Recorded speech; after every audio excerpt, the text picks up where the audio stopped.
This is the Behavioral Observations Podcast with Matt Sikoria, session number 36.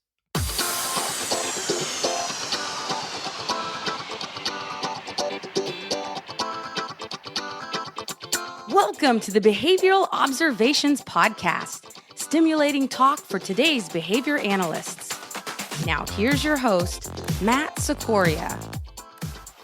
Hey everyone, it's Matt Sikoria, and this is session 36 of the Behavioral Observations Podcast.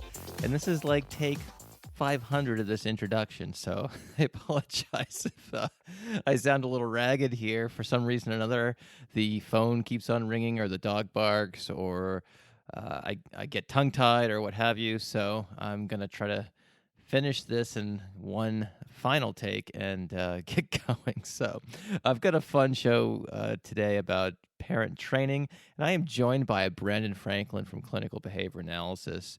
And they are doing some really innovative stuff with parent training. They've got a unique protocol that they're using, and Brandon is here to kind of share it with us. So this is something I think we're all going to come out learning something new with, and I think it'll be an episode that you'll really enjoy. So before we get to that episode, I do want to let you know that we are sponsored by BrittonBehavioralConsulting.com. That is the independent fieldwork supervision services of one Dr. Lisa Britton. And, you know, it's really hard to find quality supervision sometimes, especially if you are in an area where there's not a lot of behavior analysts.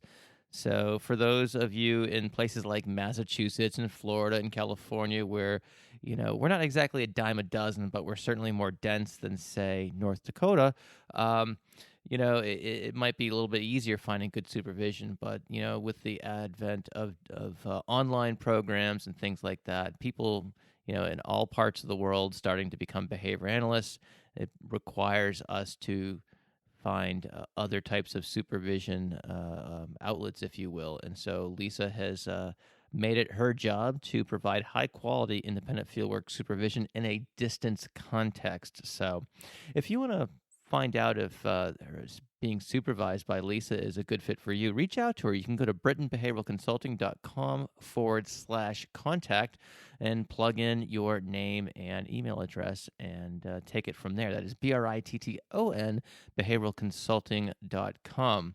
One other thing I want to mention is that we just had our third annual New Hampshire Aba Conference here in the Granite State. It was a success, and I'm really proud of all the folks that served with me on the conference committee, especially Dr. Leanne Millender, who kind of quarterbacked the whole thing and exhibited great leadership and organizational skills.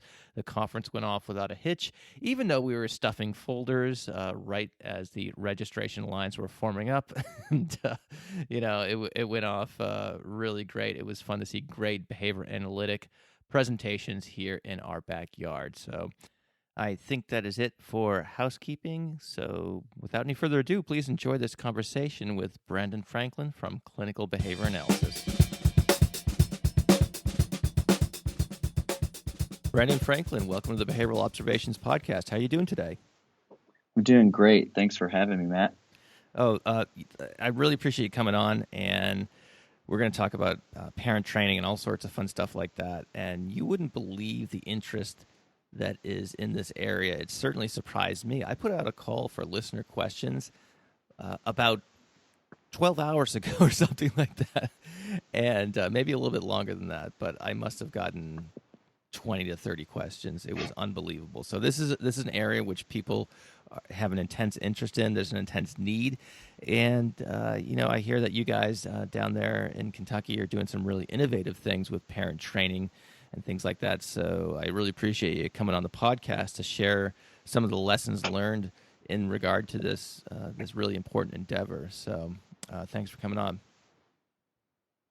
Yeah, I'm excited to be here. Parent training is definitely something that a majority of us in the ABA world use on a daily basis. It's something I do all day, every day in schools, day programs, homes, and the title parent training is kind of misleading because it's really more of a parent caregiver training. Mm-hmm. And there's skills that everybody should have if they're working with a learner or, running a behavior plan or treatment plan that's been written by, a behavior analyst. Sure, and we'll get into that stuff in just a minute here, but I want to give you an opportunity to kind of introduce yourself to the audience. So if you can spend a few minutes kind of telling us how you got into ABA, and kind of where your career has led you to and things like that, that would be great. Yeah, definitely. I could give you the old cliche, I fell backwards into this.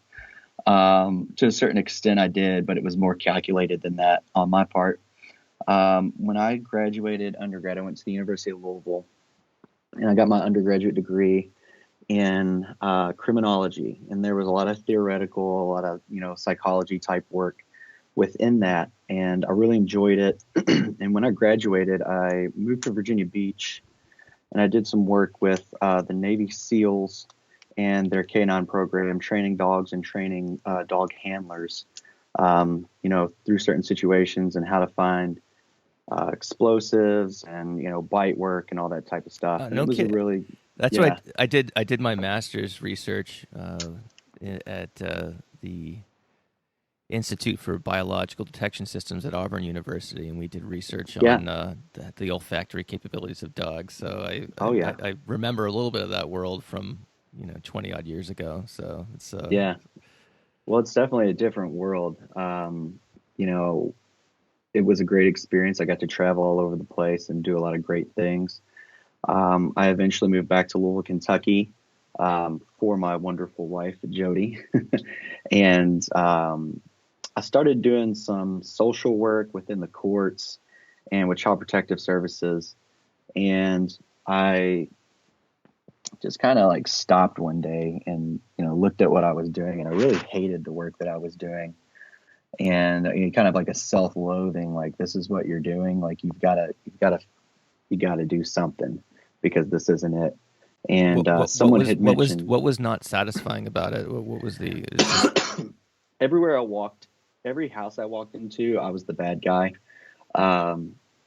Whenever people would come in, the only real help that we could give them is, okay, I'm going to send you counseling. I'm going to send you counseling. I'm going to send you counseling. And we would just send everybody to counseling.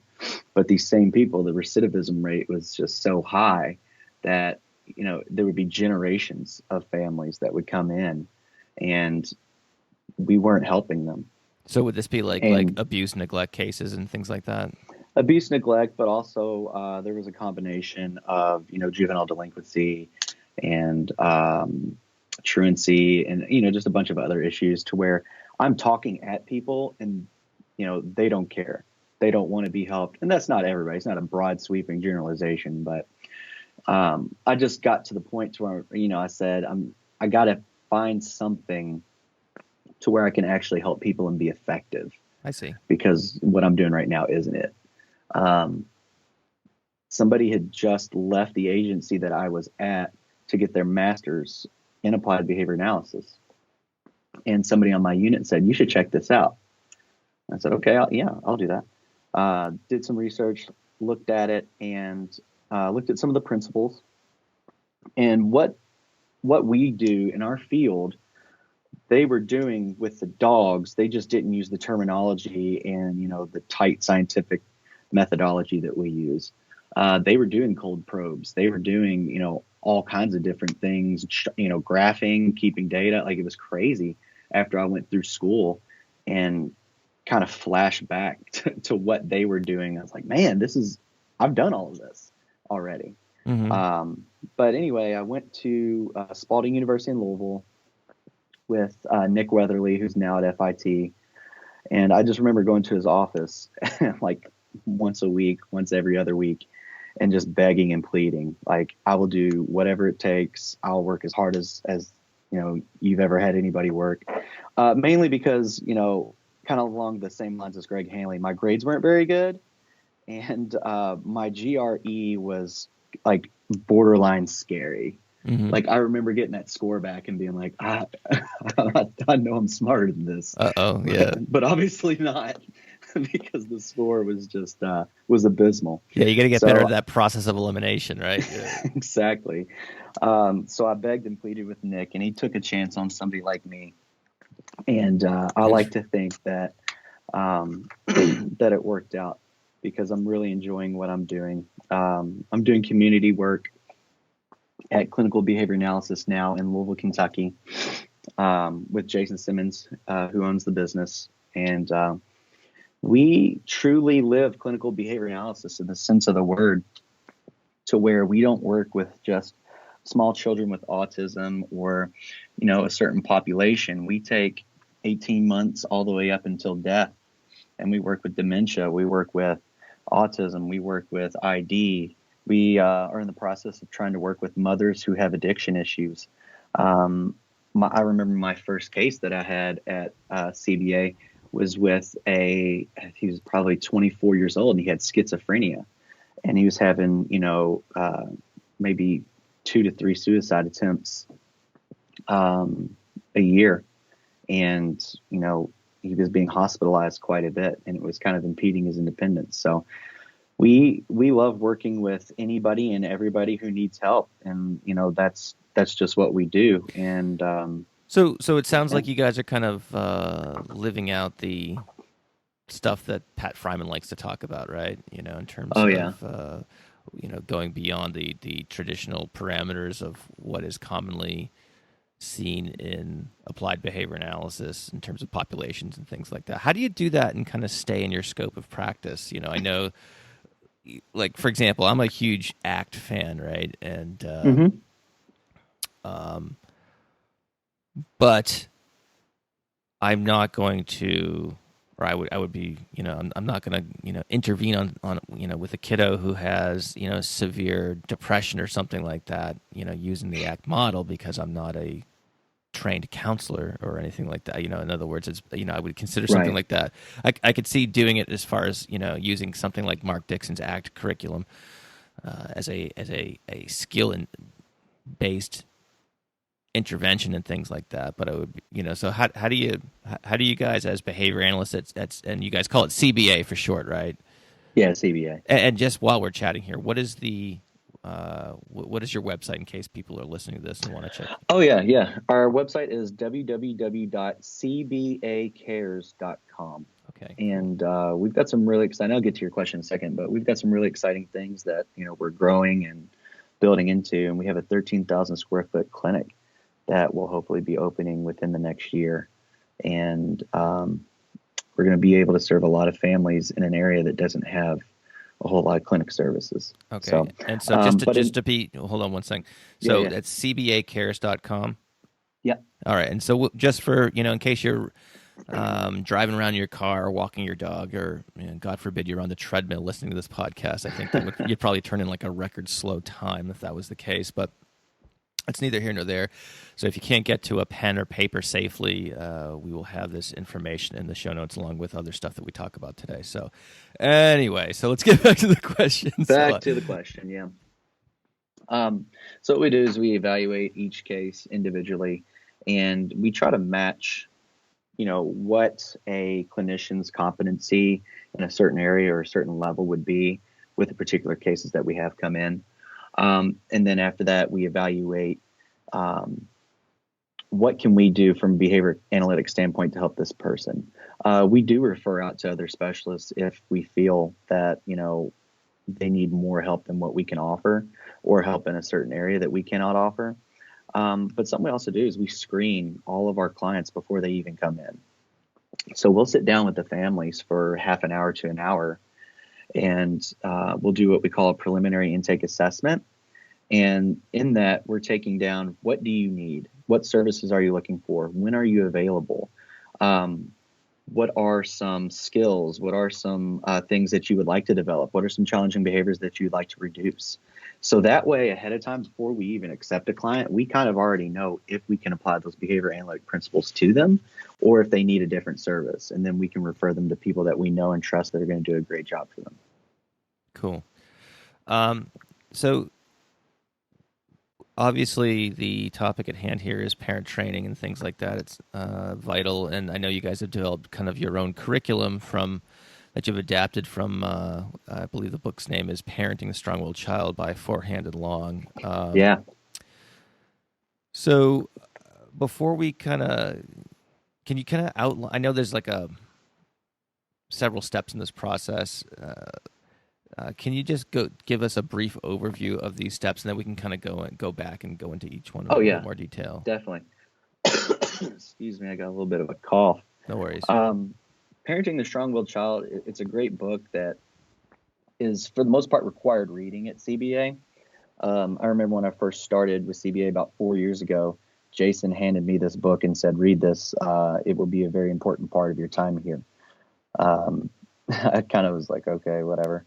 Read the book, and since I've started using these skills, it's been so easy to work with clients and so easy to work with parents.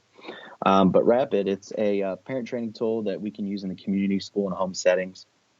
It's really fluid, so it can be used anywhere. It focuses on teaching critical interaction skills necessary to have meaningful and positive daily interactions. And through those daily and natural teachable moments that we set up through Rapid, positive behaviors are reduced, and learners respond appropriately to difficult moments and changes. So what does RAPID stand for? Oh, yeah, I'll get to that. Let me see here. It is rewarding, attending, providing breaks, ignoring, and then I also have to add in non-dangerous behaviors. So you're ignoring non-dangerous behaviors, right. Not all behaviors. And then direction giving. So, and those are the 5 skills. Yeah. We'll get into each one of those in a little bit more detail here in a second. Yeah, but, for sure. Before we get too far down the road, has this program ever been evaluated in any type of peer-reviewed or published research? Not that we are aware of. However, I thought about that and I was looking, and it's more of a package. We're packaging behavior analytic principles like differential reinforcement and extinction and positive reinforcement and, punishment and all those different characteristics and procedures of behavior analysis. So, I was thinking to myself, like, man, you're right. I haven't seen that in any peer-reviewed literature. But then, I got to talking about it with Genevieve, and she said, I'm sorry, Genevieve's hanging out with me here in Winnipeg. She mentioned, like, hey, it's just a package. Like, don't think too deep into this. It's all these behavior analytic principles that we use every single day, just packaged in a friendly way so parents will buy in and understand what we're talking about without saying, positive reinforcement. We're talking about rewarding, sure, and stuff like that. So, and real briefly, what are the outcomes that you've been seeing thus far since you guys have started implementing this? Oh man, they've been awesome. I could give you a million stories. I wish I could post a graph that I have on one of my little guys that I worked with. He was a young man who was having like tantrum and SIB and physical aggression, and really didn't have any type of meaningful interaction with his parents. And he would just walk in. I remember the first session I had, and then he'd walk in and he'd hold up his phone to his mom and go, download this. And she'd go, oh, okay. And, would download it. And he wouldn't even say thank you. He would just walk back into the room with his phone. And I remember thinking, oh my gosh, I have to help this family. They're off in a bad way. Yeah. And the first thing I did was I hit him with the Rapid skills while I was assessing and while I was doing a behavior plan, because, all these skills are skills that you're going to write in your behavior plan anyway. Like, parents need to have these skills in order to run your treatment plan, your behavior plan effectively. So I went ahead and started working with them on these skills while I was assessing and while I was writing the behavior plan. And the progress was crazy. Like, it was unbelievable. Like I said, if I could show you the graph, it's just a straight decline in challenging behaviors. But, aside from all of that, I think it was 2 months later I walked in, and he's at the kitchen table with his parents doing origami. And I'm kind of like, what? Like, what's going on here? Like, That's right. Who are you, and what did you do with that child? Exactly. So he's teaching them origami, and then he leans over to his mom and hugs her and goes, I love you, mommy. And just look on that mom's face when he said that, I was kind of like, all right, like, this works. I knew it would work, but that was, one of the first instances in which I'd really implemented it and got to see just the effect that it could have on a family. So we're seeing great outcomes with it. It's just a really great system that can help families learn to interact with each other, in an appropriate way that create those meaningful interactions. And yeah, I just love it. It's a great system. All right, cool. I did get my hands on the book, as you know, and Oh yeah, flipped through it, and instantly, and just to be clear, that this is a book that is addressed towards just a non-specific population of children, for sure. And I think any of us who are behavior analysts who see other people with kiddos and things like that, well, I guess I'll just kind of cut to the chase and say, basically, I want to hand this out, not just to certain friends of mine, but to random people on the street, because it's like at the grocery store. Yeah. Yes, indeed, and go over my own parenting practices. Certainly, I have 3 children myself, and so it's a good reflection on kind of what I'm doing as a parent, what are some things I can improve on, and things like that. And again, that's Parenting the Strong-Willed Child. We'll have that information in the show notes at behavioralobservations.com. So before we get start talking, instead of continuing to extol the benefits of this program, let's get into the nitty gritty of it. So it's there's 5 steps to it. So let's start with rewarding, I guess. If we'll start there. Yeah. So what we do is we kind of take it, excuse me, out of order that the book has, just because I think it's like RAPID. I can't remember the exact order that they are in the book. But, would be some clumsy. It's really weird. Yeah. But we walk into, a house and we say rapid, and it's, sexier like that. So yeah, rewarding is obviously defined as verbally praising or providing tangible items and activities to your learner for something they are currently doing. So what I have to tell parents, and what I like to explain to them, is a lot of times when you're giving questions and instructions, and that's all you're doing, you become very aversive to your learner. And then you become white noise, and they start to tune you out or avoid you. And a lot of times what I'll do is I'll walk in, I won't even tell the parents what I'm doing in one of the first sessions, and I'll ask them, I'll say, hey, give me a 10-minute session of you guys doing something that you really enjoy together. And it's always Thomas the Tank Engine. Mm-hmm. And they'll spend 10 minutes, playing with Thomas. And what I'll notice, and I take data on this, I take data on questions and instructions, and then I also take data on reward. It's almost like a baseline that they don't know I'm taking. And they'll sit on the floor and, here, stop. Oh, no, we got to put Thomas on the track. Oh, no, no. Why are you making Thomas do that? No, Thomas shouldn't do that. Here, let me try it. Here, I'll show you. We're going to do this. And it's this struggle back and forth between the parent and between the child over Thomas and how Thomas is supposed to, work on the train track. So I'll flip that around and I'll show them you had, 49 questions and instructions and you rewarded once. So rewarding can change you into a positive source of interaction as opposed to a negative source. When you're rewarding, you always want to include exactly what it is that you're rewarding. So be very specific. Like, I really love the way you're keeping Thomas on the train. That's great. That's how big boys play with their toys. Great job. And then you can tailor this to, working with adults too. I like to have characters that I play. I know it sounds ridiculous, but, I feel if you're working with kids, especially, you have to be really excited, and you almost have to have this extra persona of, and I like to play like the incredulous, like, oh my gosh, oh my gosh. So I have a guy right now who I'm working with, and, he didn't want to do his schoolwork right before I got on the plane to come here. He didn't want us to do his schoolwork. And, I finally got him to sit down, and he started underlining his C's and circling his C's. And I remember when he did the first one, he looked up at me for my reaction. I was like, oh my gosh, I fell out. Oh my gosh, I can't believe that you just did that. That's so amazing. You underlined that C so perfectly, and it's red. This is too much, man. You're doing too great. So his natural reaction, because that is extremely reinforcing to him, is, okay, well, I'm going to underline the next one.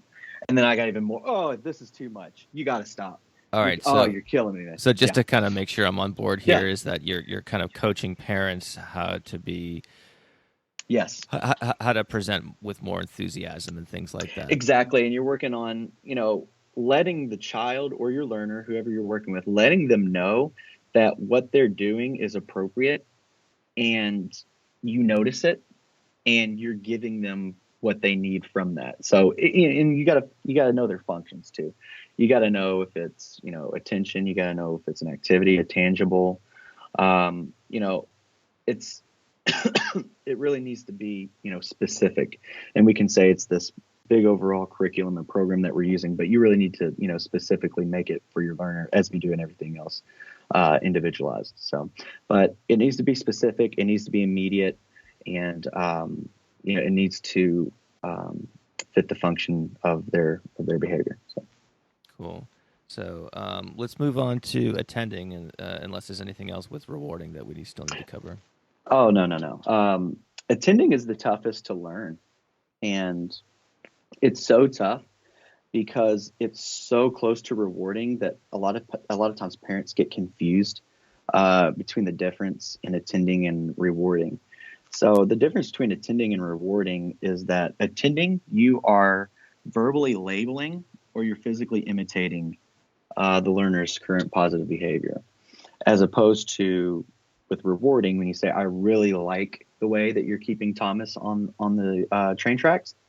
Attending would be, hey, I see you with Thomas on those train tracks. Or you get down and you get a different Thomas or Percy, or I don't know all the characters. I don't want to give too much away here of how much Thomas I watch. But,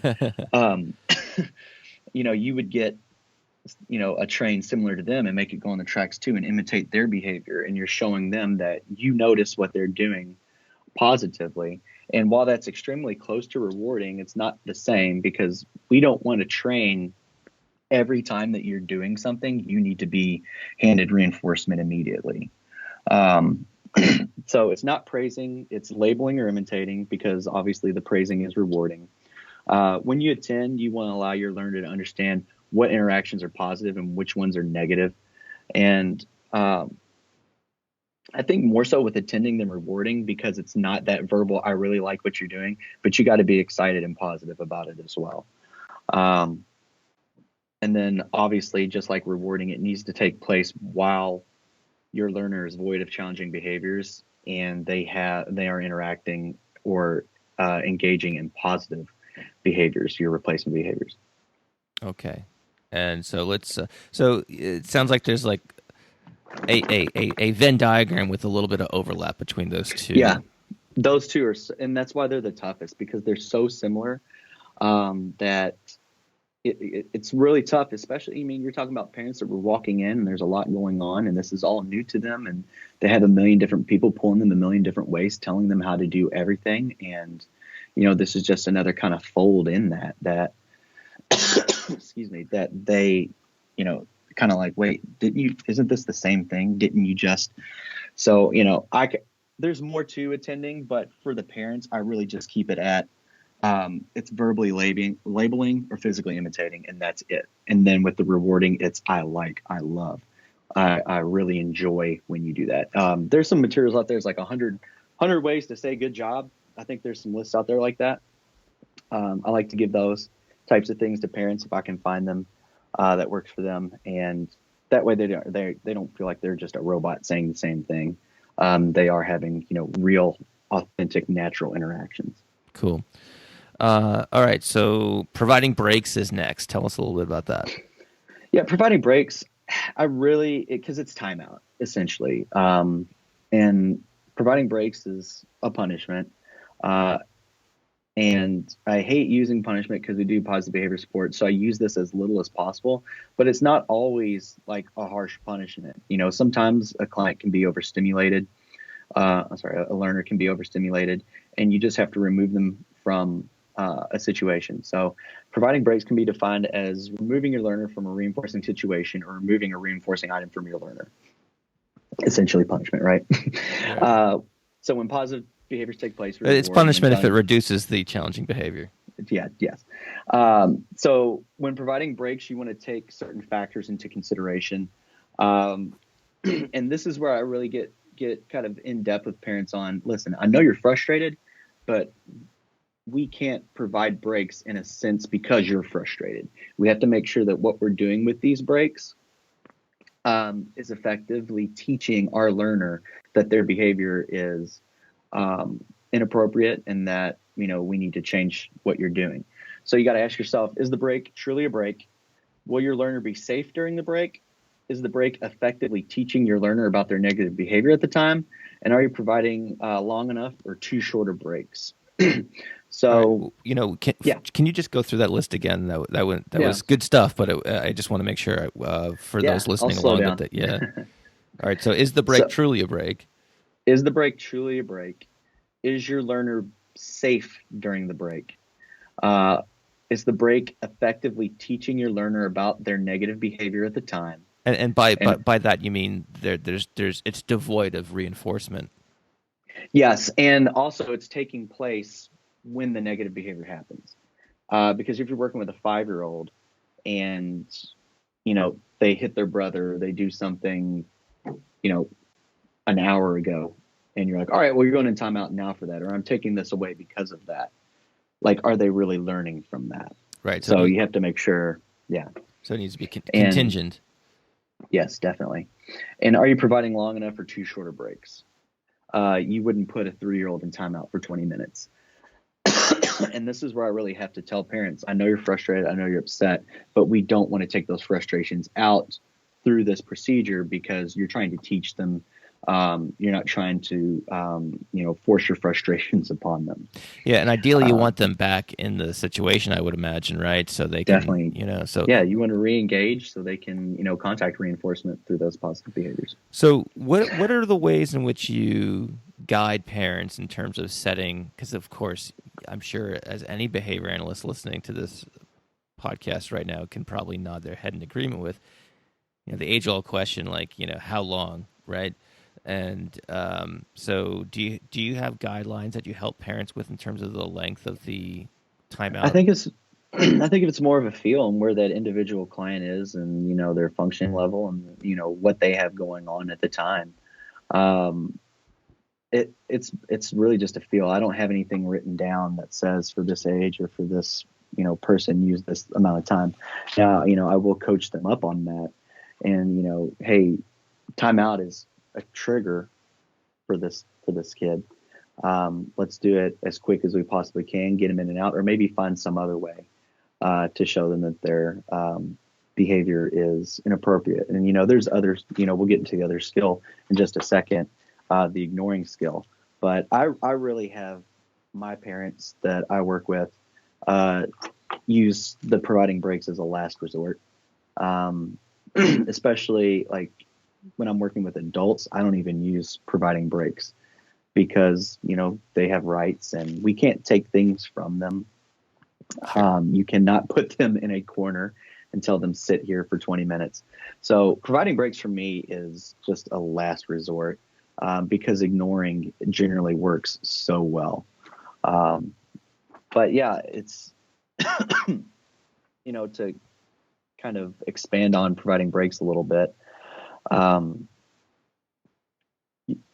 What you want to do is you want to make sure that the breaks that you're providing are in like a hallway, a kitchen corner, or a parent's bedroom.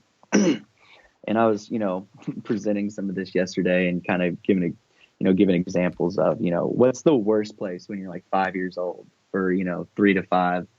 What's the worst place in the world? It's your parents' bedroom, right? There's nothing in there other than like mom and dad's stuff, and it's super boring. What you don't want to do is send someone to their own room. You don't want to go to learner's bedroom. You don't want to send them to the bathroom. You don't want to send them to a closet. And, you don't want them. Yes. Yeah, definitely not the closet, right? Exactly. You're not shutting people in the closet and feeding them crushed potato chips under the door because they had, a negative behavior. That just kind of wipes out, what we're working on, this positive interaction. So, and that's just an extreme case. You will have parents who are, go down to the basement and sit there and you're like, whoa. No, we don't want to exile them from the family and from our current situation. Why don't you just sit them over there where you can observe them and make sure that they're safe, but they're also void of reinforcement at the time. And then we'll get them back over here, get them re-engaged, and then, they'll start contacting that reinforcement again. So if there are any, I know there are parents who listen to this podcast as well. and so this question might be geared towards someone who might have perhaps less clinical acumen, but what's some advice in terms of again, another age-old kind of timeout question, and I think that anyone in our field is probably fielded from time to time from parents and others is, what happens if the kiddo doesn't go to take a break or go to timeout or whatever?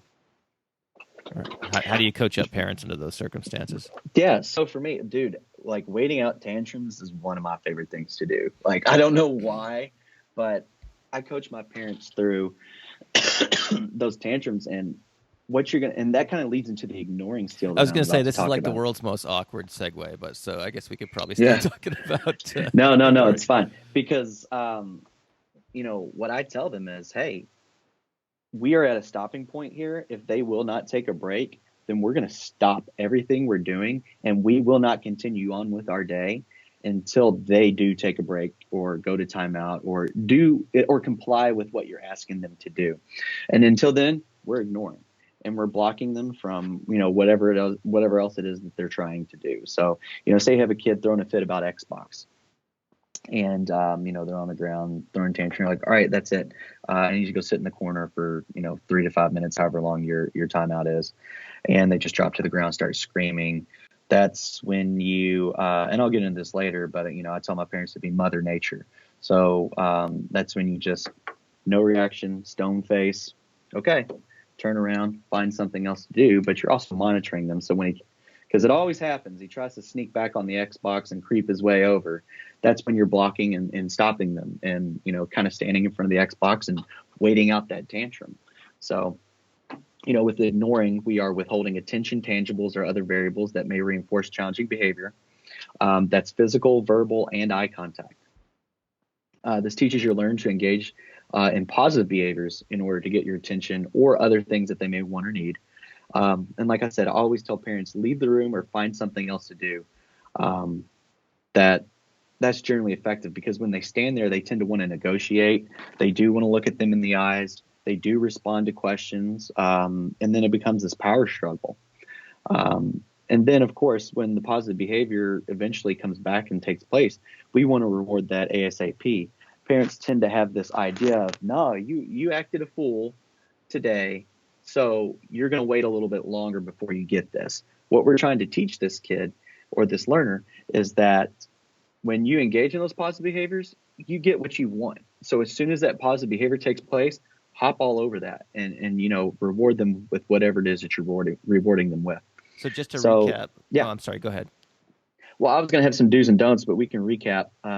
So it's basically so we'll get into do's and don'ts in just a second. So, but just to make sure I'm still with you here. So it's ignoring is blocking, no eye contact, no verbal interactions, and ideally finding something else for the and I can get into the Mother Nature. I can get into the Mother Nature part right here because it really kind of goes in tune with that ignoring and that blocking and whatnot. But I tell my parents, like, you've got to be Mother Nature when you're delivering consequences, okay? And, I just used this example here in Winnipeg because it's always cold and rainy and just cloudy up here. But if you're riding down the window in January in Winnipeg and you're rolling down the window, is Mother Nature going to say, oh, no, stop, don't do that. You're going to get so cold. Oh, please, no. Oh, no, don't do that. No, it's just cold. You go, oh, my goodness, that's really cold. I need to roll the window up. Just consequences, right? So I tell my parents, you have to be Mother Nature. When your learner is engaging in challenging behaviors or heading down that road, you've got to be Mother Nature. Just consequences. No negotiation, no pleading, no begging. No, you're not supposed to be doing that. You're going to lose this. You're going to do that. You're just delivering those consequences because when you get into those back and forth conversations, you're encouraging that negative behavior. And, sometimes kids negotiate or learners negotiate their way out of things. And we're trying to keep that from happening. So I put my parents in the frame of mind, wait out the tantrums, deliver the consequences. You are Mother Nature. And that's worked pretty well. I like that. I wasn't sure what the context was when you brought that up earlier, so thanks for taking some time to kind of elaborate on that. Other do's and don'ts? Yeah, so the do's and don'ts. When you're ignoring, you want to withdraw your eye contact. You want to find something else to do. You want to leave the room, and you want to wait until positive behaviors take place to interact. And this is the most important one for parents. And I know somebody asked a question about this, I believe, was reward yourself for your efforts and performance. And I tell parents, treat yourself, right? Like, you are working so hard to change this behavior. This is not an easy thing to do.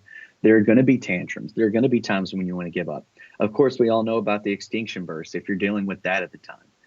When you follow the plan and you do things that I'm asking you to do, I will identify that. I will let you know, set yourself some goals, and then treat yourself. Make sure that you're taking some time to reward yourself for the efforts that you're putting forth. When you're ignoring, you don't want to talk about the challenging behavior. You don't want to show frustration. You don't want to laugh about the challenging behavior. You don't want to negotiate with your learner.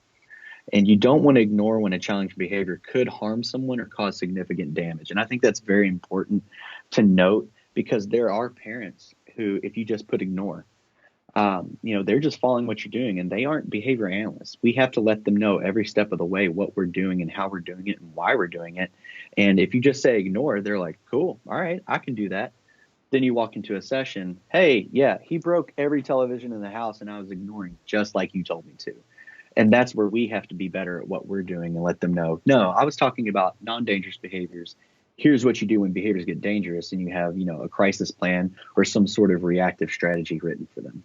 I was at Aba in Denver, as you know, and I think it was either that one or the one the year before in Chicago. I can't remember which one it was, but I think it was Tim Vollmer. It was talking about extinction and the challenges with it and things like that. And I don't want to put words in his mouth. And again, this may have been a different talk that I'm kind of. Anyone who's been to ABA or APBA knows that they all kind of run together after like just the second one or third. Big blur. That's right. But someone was saying something about cautioning the use of the word ignore and treatment plans in general because of that concern of people taking it too literally and allowing significant property destruction or even injury to occur. We've started writing not attend to, things like that. We will write that on occasion and not attend to challenging behaviors instead of ignoring. Very cool. Other do's and don'ts? No, that's it. All righty. So the last one is direction giving. Yeah, direction giving is really my favorite because I feel it's kind of the essence and the starting point of a lot of the challenges that our families face. Because, when you're providing directions and those directions, aren't followed through or they aren't, complied with, that's where parents get frustrated. They take things away. Learners get frustrated. They act out, or you deliver, a confusing direction and then the kid acts out. Like, there's so many different ways that, direction giving affects your relationship and the behaviors that your learner is engaged in. So direction giving is defined as breaking instructions down into smaller steps and issuing them individually. It's also giving clear and concise directions. So we want to keep instructions from being vague, questions, or followed by reasoning. A great example of this is just simply brush your teeth. Brush your teeth. 3 words, right? You don't want to do, I need you to brush your teeth, take a shower, get dressed, because you have to look good and be clean for school. Or do you want to brush your teeth? Exactly. Well, and there's like 4 different types of direction giving that I'll get into here in a second. That, yeah, exactly. The questions and, the vagueness and the let's brush our teeth. Yes. So, when giving directions, obviously you want to speak clearly and slowly. So everybody listening out there, do as I say, not as I do, because I realize I talk a little fast sometimes. Have your learner repeat back what it is they're to complete and by when. So that they've absorbed and they've acquired what you're telling them and can repeat it back to you so they know exactly what you're asking them to do. Something that I've done with my parents and my kiddos that I'm working with is I have them complete my directions. So, all right, we need to keep our butt in our, and then I'll look at the kid and he'll say, seat. I'm like, awesome. We need to keep our feet on the floor. Okay, and we're working for always Thomas. That's right. And so Not that Gordon, way because he's a jerk. yeah, Gordon's a jerk, and Percy, I just hate Percy's face. I don't know why. But that way they know exactly what they're working for and what they need to do in order to contact that reinforcement. So you get some interverbal And fill-ins going on as well. oh yeah, always remind your learner of what they're working for and can earn. And if giving your multiple directions, give them one at a time. So I like to tell parents, excuse me, if you need them to complete like hygienic tasks in the morning, if you want them to brush their teeth, make their bed, get dressed, comb their hair, whatever it may be, I always tell them, go upstairs and brush your teeth and come down and find me after you're done. Great, you're done brushing your teeth, go upstairs and get dressed. And have them report back to you so you can see that it's done. Because when I start working with parents, a lot of times they'll be like, yeah, morning's a drag. I'll tell them to do all these different things, and 30 or 45 minutes will go by, and I'll go upstairs to check on them, and they're like, once again, playing with Thomas. And so it kind of builds in a foolproof system almost, to where you're keeping track with what they're doing, so you don't lose them in the morning, but you also give them those one-step simple directions. And then you can build in reinforcement, when they come back down. Oh my gosh, you are looking so great today. That's my favorite shirt that you're wearing. I really like the way that looks on you. And, it's kind of, a reinforcement after each task is completed, along with simple directions. So, you want to avoid those chain instructions, and that's giving several instructions at one time. You want to avoid vague instructions, not clear or specific. You'll get the be good. Like, parents will drop their kids off at school, or they'll, hey, I'm going to the grocery. Be good. Mm-hmm. You know what I'm talking about. Be good. And I'm like, what does that mean? How do you operationally define be good? So, there's usually some pointing involved with that too, right? Be good. Well, I know this is a podcast. Is I am pointing right now at Genevieve's computer monitors, telling them to be good. So, this is my favorite though, because I always like to explain this question instructions with an example from my wife. So, asking your learner if they will do something rather than directing them to. I got a text message from my wife the other day, and it's no secret that I hate the theater. Like, I just don't like the theater. And she sent me a text and said, hey, do you want to go see Dracula? And I was answered the question, no.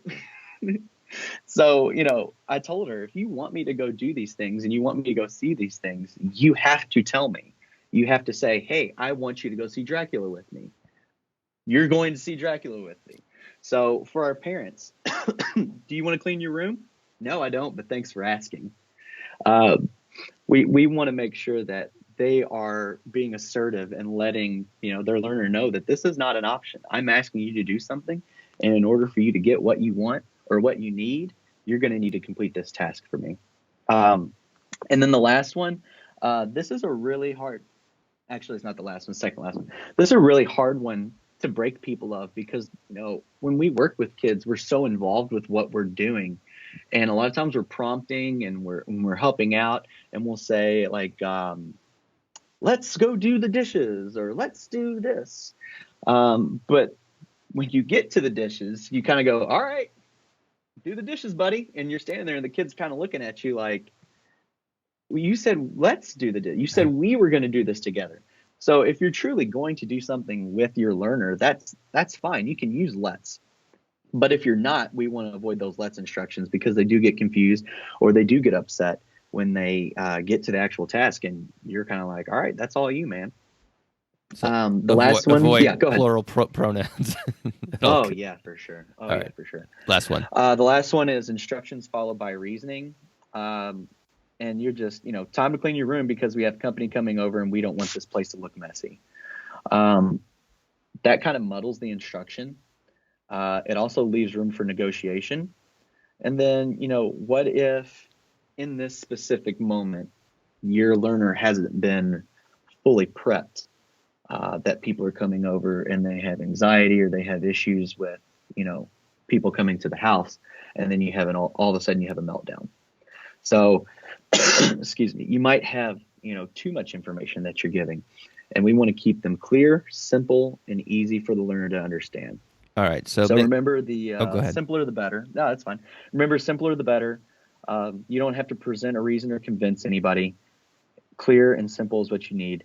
And the biggest thing when you give a direction is you want to follow through and make sure that you are being consistent in what you're offering your learner and the consequences that you're delivering. Cool. So I've got a little bit of a list going on here, so I just want to go through it real quick and make sure that we got everything. So speak clearly and slowly. Have the learner repeat it back. Sometimes use a kind of a fill-in type statement to perhaps generate some enthusiasm about it. Well,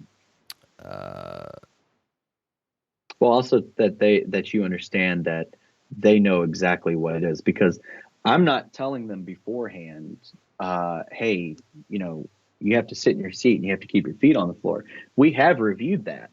And so it's not just simple recitation. It's that they know. Because I'll let 15, 20 minutes go by before I ask them again, and I'm doing that while we're riding the bus, but in your seat, feet on the floor, that type of thing. So I'm just kind of recalling their knowledge of what I'm asking them to do. All right, that's a good clarification. Remind the learner what they can earn. Have them repeat the instruction back. Reward or praise for compliance, avoiding vague instructions. Avoid asking the learner if they want to do X, Y, or Z. Avoiding the let's or the we or any of those type of things. Avoid giving instructions followed by reasoning, and being consistent with your expectations. Definitely. Consistency is key. It's not just a cliche. It's a way of life. All right, cool.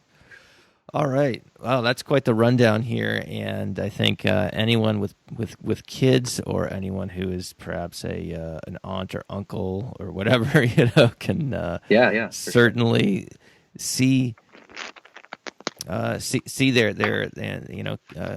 learners through these lenses, or certainly can think through the how these principles and strategies would be helpful. Hey guys, it's me, just by myself. I just want to take a quick break here from the program to let you know that if you are in need of Type 2 continuing education, there are some podcast episodes that qualify for those. So if you want to go to behavioralobservations.com/get-CEUs, there will be a complete list of all the offerings that are available. We have stuff on functional analysis, functional communication training, ethics, supervision, acceptance and commitment therapy, and more. And we've got instructors from some of the most popular podcast episodes, including Greg Hanley, Pat Fryman, Mark Dixon, and again, more. So again, go to behavioralobservations.com/get-CEs or get-CEUs. I can't remember which, but it's pretty straightforward. And you'll be good to go. You can earn some CEs while you're on the go, while you're driving around, while you're at the gym, while you're walking the dog, or whatever you do while you're listening to podcasts. So anywho, I just wanted to throw that out there, and let's get back to hearing more from Brandon.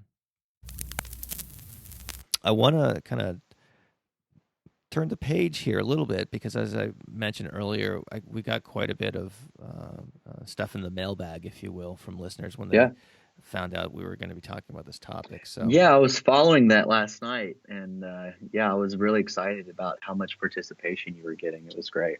Yeah, totally. And I'm also fully prepared to answer any questions about my hair. I saw. That's right. All right, so guys, for those of you who don't know Brandon, he has fabulous hair, and in addition to his expertise in parent training, he's an expert in hair care products for men.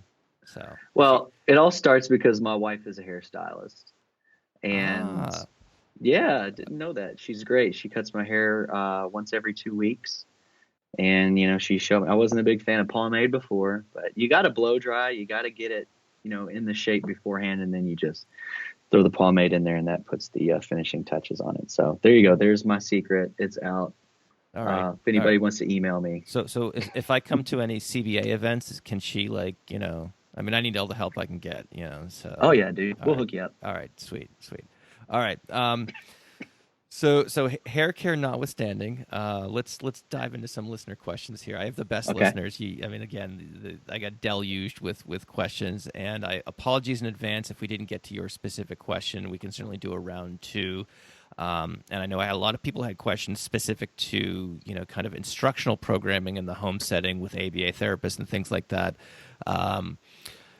Well, we can probably try to touch on those things. We're talking more about parent training in the context of challenging behaviors, et cetera. So, but I think a lot of these principles will kind of overlap. So we'll just kind of go through this stuff one at a time. All right. So the first question is from Ronnie Dunning, and she asked the question that it was on my list of questions to ask. So here it goes. So parent training wise, what would be the best way to help parents collect data? She uses Google Forms and things like that, but it's hard. She's finding it difficult when parents have to use data sheets and things along those lines. So I guess to back the question up a few steps is A, do you have parents collect data? And B, how do you have them do that if that's the case? Yeah, excuse me. Yeah, we have parents collect data. There are different apps. We were big fans of the DATA, but I think for a while that's kind of been off since iOS has updated some of their things through Apple. I'm sorry. I like good old fashioned pen and paper. And I get a lot of compliance with my data collection, especially with parents. What I do is I'll do a lot of partial interval, because you're talking about siblings and you're talking about other things that they are responsible for. And what I do is I bring in like a folder, and I'll put all my data sheets in there for like the next 3 months, and I'll date every single one of them. And I will tell them, all I need you to do is mark an X. I'll take care of the rest. Because the majority of the clients that we work with, we don't have a whole lot of, latency and duration and a whole interval and, these different types of data collection systems. We do have the clients that we, work on that with, but a majority of the clients that we're walking into and working on these situations with, you're talking about, an episode a night that, mom can just walk over and say, okay, from 7 to 7:15, we were engaging in, tantrum-like behavior. I'll go ahead and mark an X on that. So, I train my parents in, hey, this is just a simple, easy data collection that helps me understand when things are happening and how often they're happening. If we need to get, more in depth in our data collection and shrink those intervals, we can. But like I said, I've tried that before, but I get more compliance. I'll usually set it like 15 to 30 minutes. And I also tell the parents, I know with partial interval, technically you're supposed to mark when something doesn't happen either. Mm-hmm. I tell them to leave it blank. Yes. And I could just see like the relief on their face. And I'll tell them like, oh my gosh. So I only have to mark an X when something happens. They're like, yeah, that's all I need. And they're like, wow. And you'll take the old, like, what do you want me to do with the old ones? And I say, leave them. I'll take care of that. All I need you to do is mark an X. And that really helps when, especially like, day program staff, or it could even be a parent too. Well, I don't have time to do that. You go, oh, really? And you mark an X and you're like, that took, I don't say this to them, but that took a while. Yeah. Exactly. So they realize when you say, oh, so you can't mark an X, they realize kind of how silly they sound, because that's always the excuse. I don't have time. I've got too many things to do. So when you make it as non-involved and as easy and simple as possible, you get more compliance, and you put a lot of that responsibility on yourself. I'm responsible for this data. All I need you to do is mark the X's. I'll take care of everything else. So I'm still a fan of the old fashioned, here's your pen and paper, here's a folder. And in our model of service, we're seeing people weekly, and sometimes we're seeing people twice a week. So they don't need to like send us something through the email or anything like that, because we're already seeing them. And that's one of the first things that we ask when we walk in.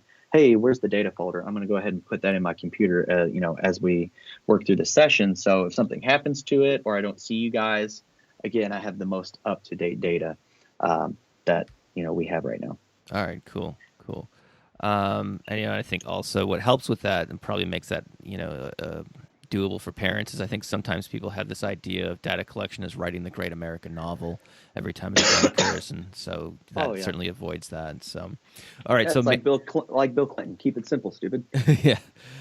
Mary Lally, she said, "Hello, I have some questions about parent training." Mary, glad you asked. Here we go. First, how do you monitor follow through after a training? Also, if parents don't collect data or follow through with the training, how do you address this? Okay, and just to kind of interrupt you, I asked a question, then interrupted your answer. I apologize. So, but okay.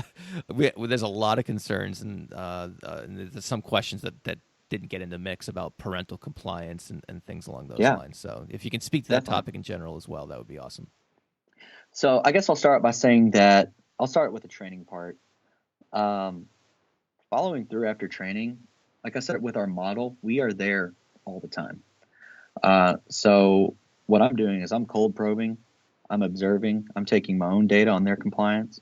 And you'll know through the child's behavior or the learner's behavior, you'll know for sure if they are doing, what you're asking them to do, because you will see improvement. And a lot of times parents will come clean. I'll be honest with you. I just had a really bad day the other day and I couldn't follow through the program. And instead of, "Oh, I can't believe you. How dare you?" Hey, that's cool. What can we do next time to help you work through that? What's something that we can modify to help you comply with that next time? And, kind of work through their behavior too. So we are constantly doing follow-up training. This is not just a one-time training. You're walking in and you're watching them interact, and you're constantly training up and building their behaviors along with the child's behaviors. If they don't collect data or follow through with the training, how do we address this? So, like I said, we have a lot of people who want our service, who need our service, who are on wait lists, who are trying to get services through different providers. And in our treatment plans, we have stuff written in that they will comply with everything we're asking them to do. If they don't, we will have some sort of performance improvement plan that we can work on them with. And then after a certain amount of time, if they still don't comply and are taking the services that we are offering them for granted, we will see services and move on to somebody who can use our services. And that's not a threat. And that's not to be nasty. But you may have a family who's just kind of like, yeah, whatever. Okay, sure. We'll do what you tell us to do. And then you leave and it's kind of like, we'll do whatever we want now. But then you have this family on the wait list who you could walk in and we're like, we'll do whatever you need us to do. And you can be super effective with that family. So part of what I always like to do is I like to evaluate. And this is another thing that, I think is very important, is we have to protect ourselves as clinicians. And you don't want to get caught in the middle of these custody battles, these divorces, these parents pitting the child against one another. You want to make sure that you protect yourself. And, if you see that as an issue, and a lot of times we find out through our preliminary intake and screening process that this might be an issue, we can write like a custom passage in the treatment plan that states you will comply, you will not use our services to harm another person, you will not do all of these things, or services will be ceased at our discretion. So there are different measures, and it's not all punitive.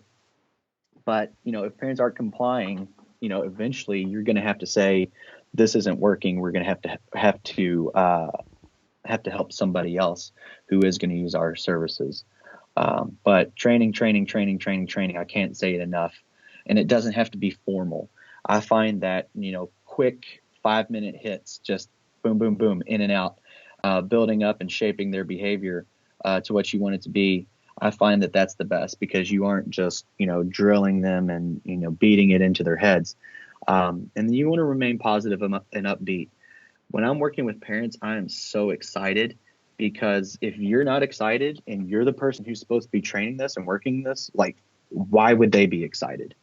So you almost have to play a part with your parents too. Like, you're playing Elmo with the kids or whatever your favorite Muppet or Sesame Street character is.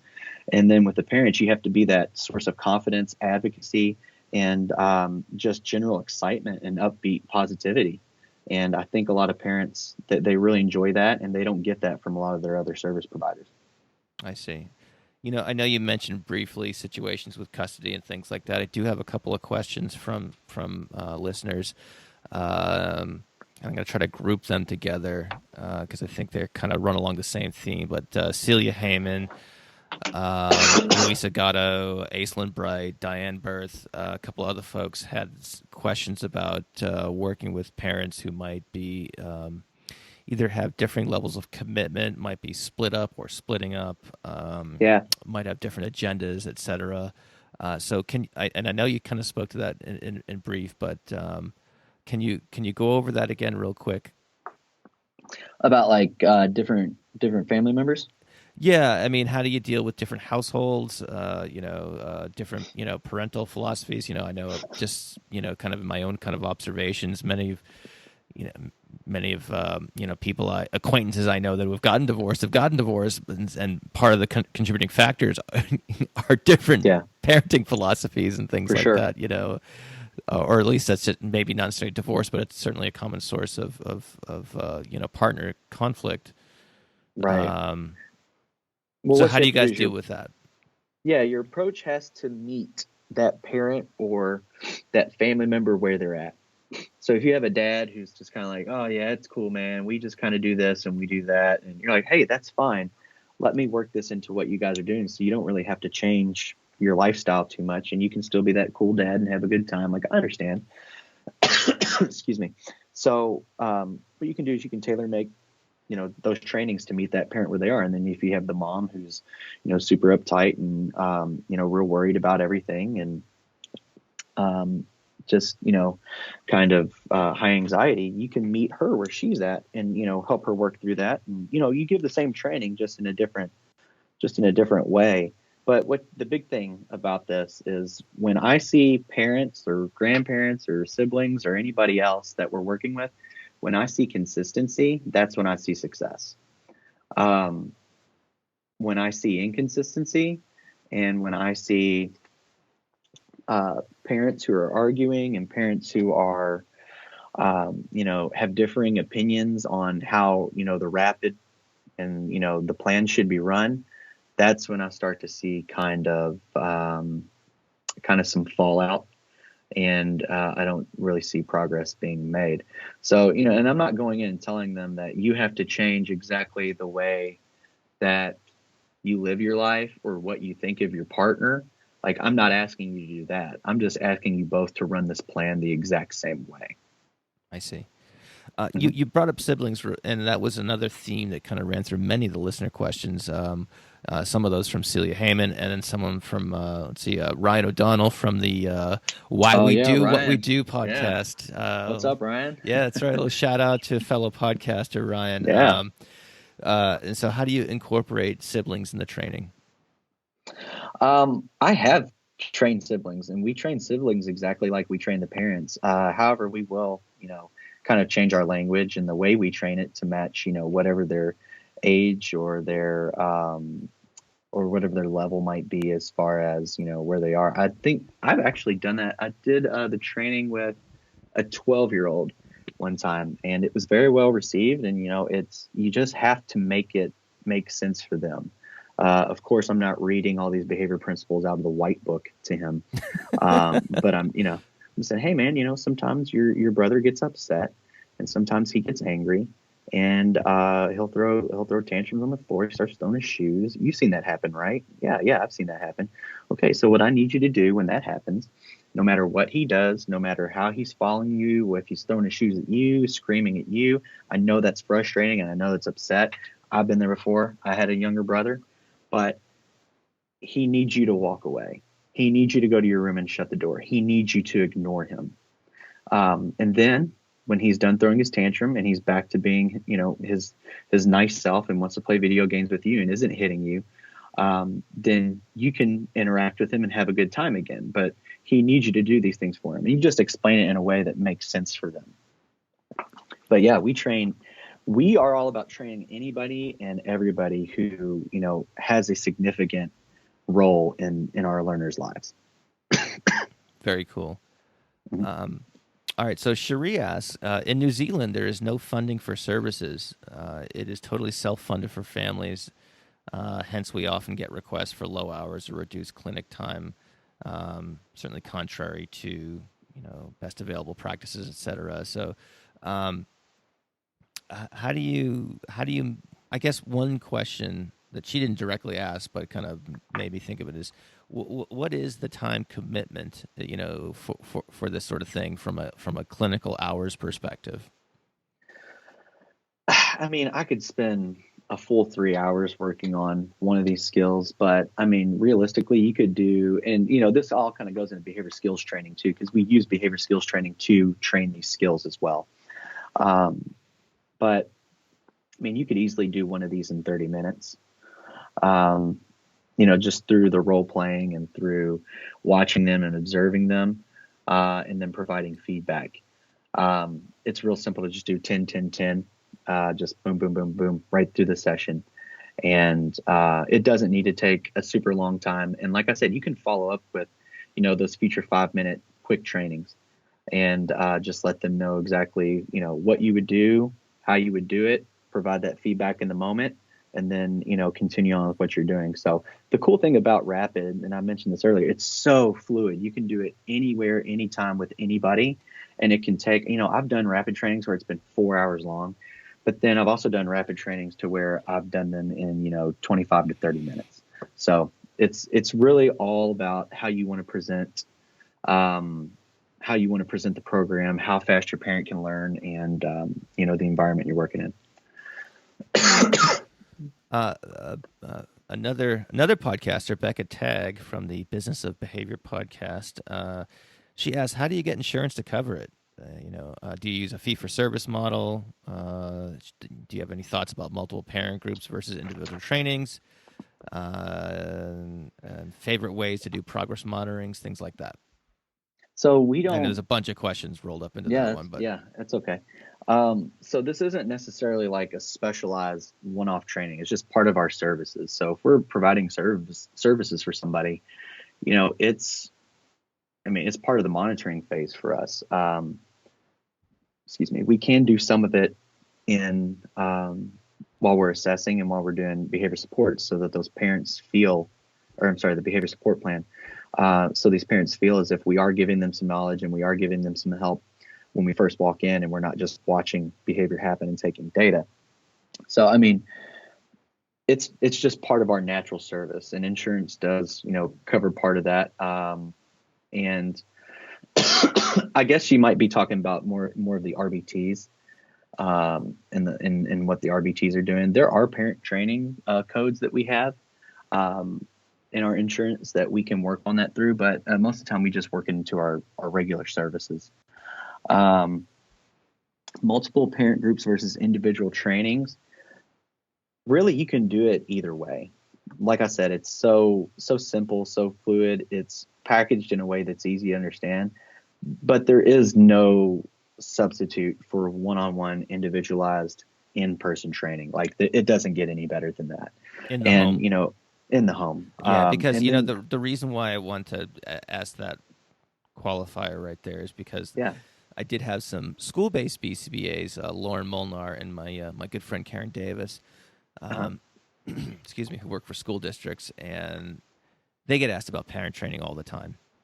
Oh yeah, and certainly, and I've trained this to teachers before too. Like they can use this just as easily as parents can. But can they use it? Certainly, many school districts aren't sending teachers out into the home settings and things like that. Have you seen this done, or have you done this in a situation where parents come in to a different setting to receive the training? And if so, what outcomes have you seen from this process? Well, I can't necessarily tell you about the outcomes on that, because we have given the training before to like parent groups and to privately contracted companies that just wanted the training and that was it. So I can't really speak on their outcomes, but it's generally well received. And what we'll do is just a kind of customized behavior skills training within that. Not really a workshop, but we'll do breakouts, and we'll do the skills at each one of the tables, and kind of role play and give them feedback in that too.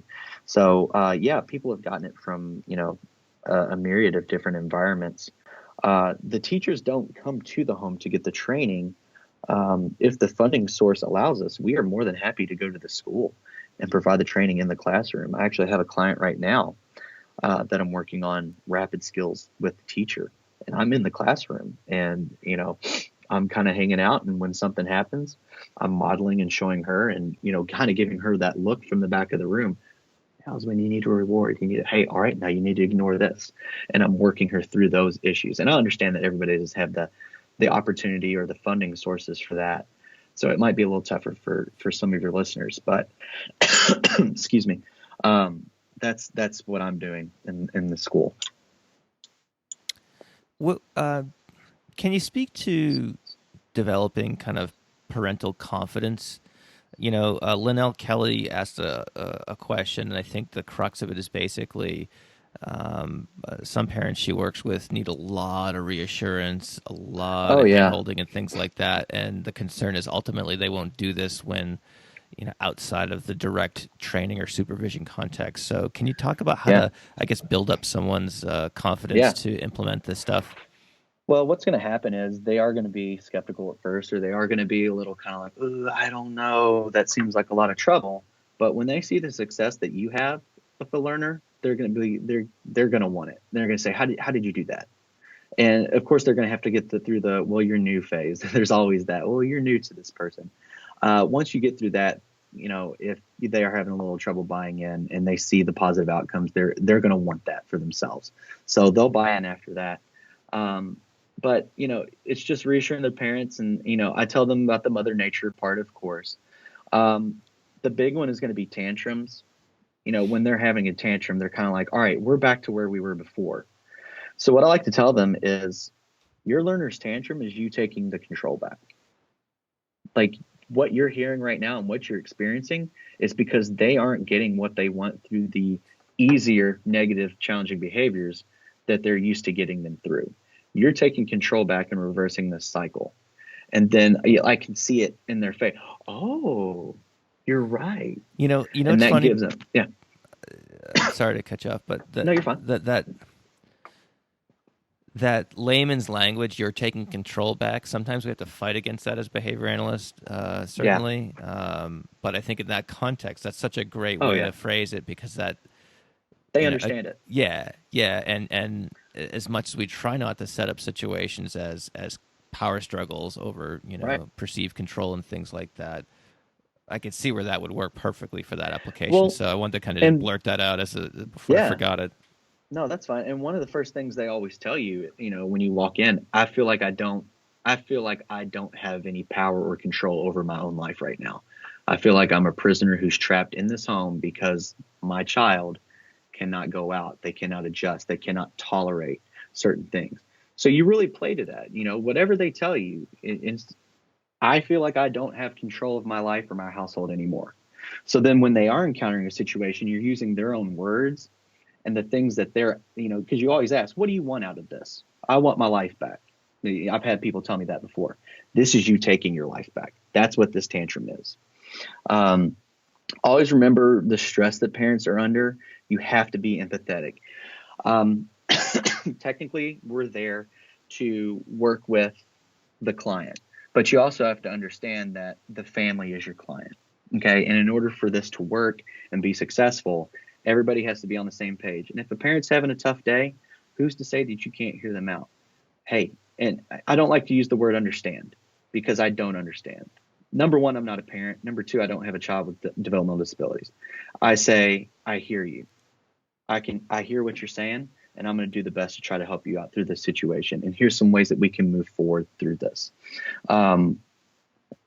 What I like to do is, you'll get parents who, one of the first things they'll ask you is this something that I've done? Is this my fault? How could this have happened?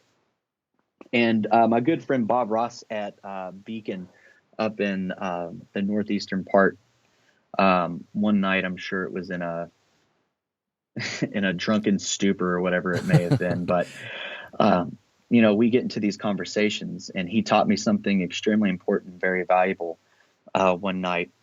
And he said, make the parents tell you that they want to change. Make them tell you, because you can come in and say, we're going to change. We're going to do this. We're going to do that. have the parents tell you. And he said, do it in a way that says, do you feel as if the way things are going right now, do you feel like this is working for you? And the parents will more than likely say, no, this isn't working. Okay. So do you feel as if you want to change your life? Do you want to feel as if you want to change the way things work around here? I can help you do that. Do you want to change this? And then they'll say yes. And I get into the talk because, they'll ask me, is this my fault? And without just saying yes, because we all know history of reinforcement and, all those types of things. Yeah, the short answer is yes, but. Yes, the short answer is this. But what I tell them is, don't beat yourself up. I'm here for a reason. I'm here to help you. You are responsible for so much more than just behavior. You're responsible for making dinner, doing laundry, getting brother and sister to soccer practice, schoolwork, cleaning the house, making sure the dog's fed. There are a million different things that you are responsible for. Sometimes it's just easier for you to give in to the behavior and reinforce those negative behaviors, and that's okay. What I'm here to do is I'll come in 3 to 6 hours a week, however long, whatever I may have with the family. And I'm going to work, excuse me, strictly on behavior. I can wait those tantrums out. I can do those things. You can't always do that, and that's okay, and that's why we're here. But I will try to make a program that will seamlessly fit into your life with the least effort possible to get you the results that we need in order for you guys to have meaningful, positive interactions again. So essentially you're telling them, yeah, it's your fault, but it's not your fault because you're responsible for so much. And this is a tough gig. And we know that. We get that. But we're here to help. And, I had a mom the other day who called me during a crisis. And this is something I always hammer home to my families, and also at Naba yesterday. I let them know we are in a position that it is a privilege and an honor to help these families. And I had a mom call me, and she was in a crisis, and she was crying hysterically. And at the end of the phone call, I'll never forget this. She said, "I'm sorry for calling you." And I stopped her and I said, "Don't ever apologize for calling me. Don't ever apologize for needing my assistance. That's my job. And I am a very lucky person to have the honor and the privilege and the ability to help you guys through what I'm able to help you through, and, get some positive results and help to change your lives." And, we have to go into every case with our parents and with our learners with that same attitude, that we are so lucky to be able to have a positive impact on people's lives. And we can't forget that. What a remarkable way to show empathy. That's I appreciate you taking some time to elaborate on that. Yeah. Couple more questions here, and I think we can wrap up. Okay. So Sophia Garner and Diane Berth had questions about, the general gist of them was basically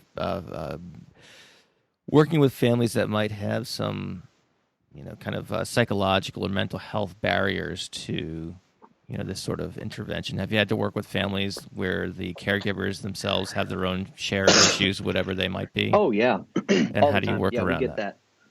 And this is where, and I think I said this yesterday, like, we wear so many different hats. I feel like in the community as a behavior analyst, I wear like one of those little Sherlock Holmes hats where it's got like two fronts, like two bills or something. Mm-hmm. And one of those bills is an applied behavior analyst. The other bill is kind of a social worker. And sometimes you have to have that conversation to where you have to let parents know, in order for this to work and in order for you to take care of your learner or your child, you have to take care of yourself. And it's a tough conversation to have. It's not the easiest thing to break to somebody that, they are having issues. And, you bring up, what can I do to help you? Do I need to get you with someone who, what services would you need? What services could I help you with? And you kind of direct them to them services, or you go back to the case manager, excuse me, that the child is working through, and you kind of work with them as a team on helping this parent get the help that they need. If they do already have certain services and help in place for whatever they might be struggling with, then you're going to need to seriously take that into consideration in the way that you're presenting things, in the way that you're training, in the way that you're helping this family. But I find most of the time that the parents, when they are in that situation, they don't have the help they need, because when they get the help, they'll tell you, but you don't notice it as much. Like, it's not an issue when they have the help and support in place.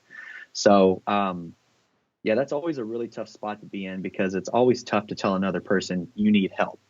But you have to, put it in format it in a way for this parent that in order for you to help and be successful and solve this issue that we need solved with your child, we're going to have to solve yours either first or at the same time.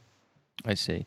And then Shubhata Deshpande and Sarah DeGaio had questions about cultural competence, both generally and also Sarah's question was more specific towards people with English as a second language and things like that. Yeah. So what are some recommendations, strategies, et cetera, that you would suggest for us to be, kind of culturally competent practitioners? Well, it's all throughout that preliminary intake assessment and the screening that we do, because we do find out that information from people, and there's certain beliefs and certain cultures, or if they don't speak English, or if they do speak limited English, because if you're going to do that, you got to have a translator. I mean, there's no other way around that. You don't want to work through a family member. That's not ideal, because you need to have that third party, and then conflict of interest and whatnot. So you want to make sure before you take a case that you can provide services through those cultural differences or through those cultural issues. You don't just want to take, oh yeah, we'll figure it out when we get there. You can't do that. You have to be 100% sure that, what you're asking this family to do, that their culture, or their religion, or their beliefs will allow them to do, or that they'll understand what you're asking them to do. Because otherwise, you're just being unethical if you're just blindly taking cases and, not understanding exactly what this family needs from you before you walk in that door. Got it. So we can always go back to the code for some guidance. I would definitely recommend that, if you aren't using some sort of screening tool or screening intake assessment to find out about your families and what they need beforehand, I would definitely suggest doing that. It's really helped us. Because we used to have people coming in, and we have a service in Kentucky called Respite, and we would have people coming in. Yeah, I need behavior supports. Okay, cool. What are some challenging behaviors that we could help you guys out with? We don't really have anybody we just want somebody to kind of, be with them so we can go shopping, or we can just have a night to ourselves. And like, okay, we don't do that. So right. It's definitely helped us out. So I'd highly recommend people start doing that in their practice. Very cool. Well, excuse me. We are kind of going well over an hour here. So again, this is the questions are, we're very forthcoming from listeners, guys. Thank you so much for taking time to write in. It's thanks, guys.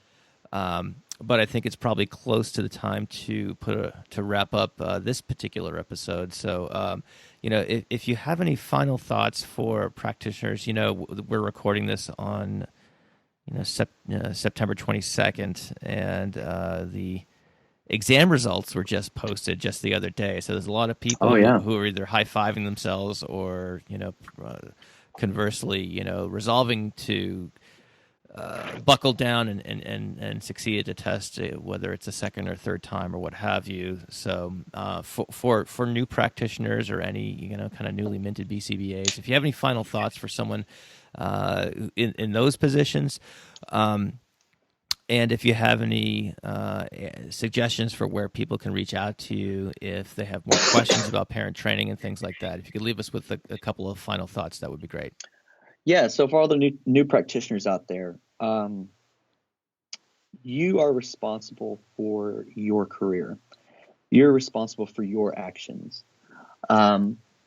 Make sure that whatever you are asked to do or whatever it is that you do is found within our ethical code of conduct and guidelines that the BACB sets forth for us.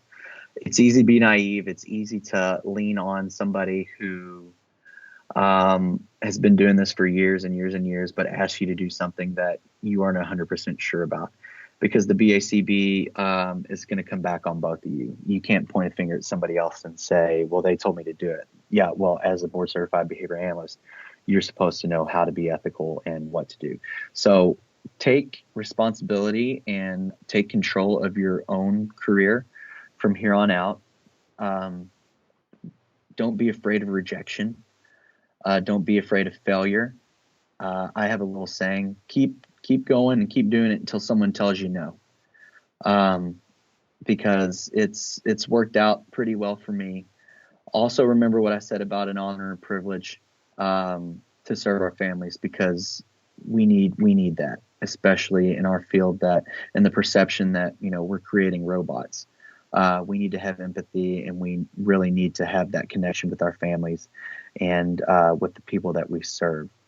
As far as getting a hold of me, I can give people my email address so they can contact me for any questions or any further discussion they may have. Or, can they reach you through cbacares.com? Is there a contact page or something like that? There's a contact page that they can, but I don't want to inundate the business with a bunch of people telling them how bad the podcast was. Come on.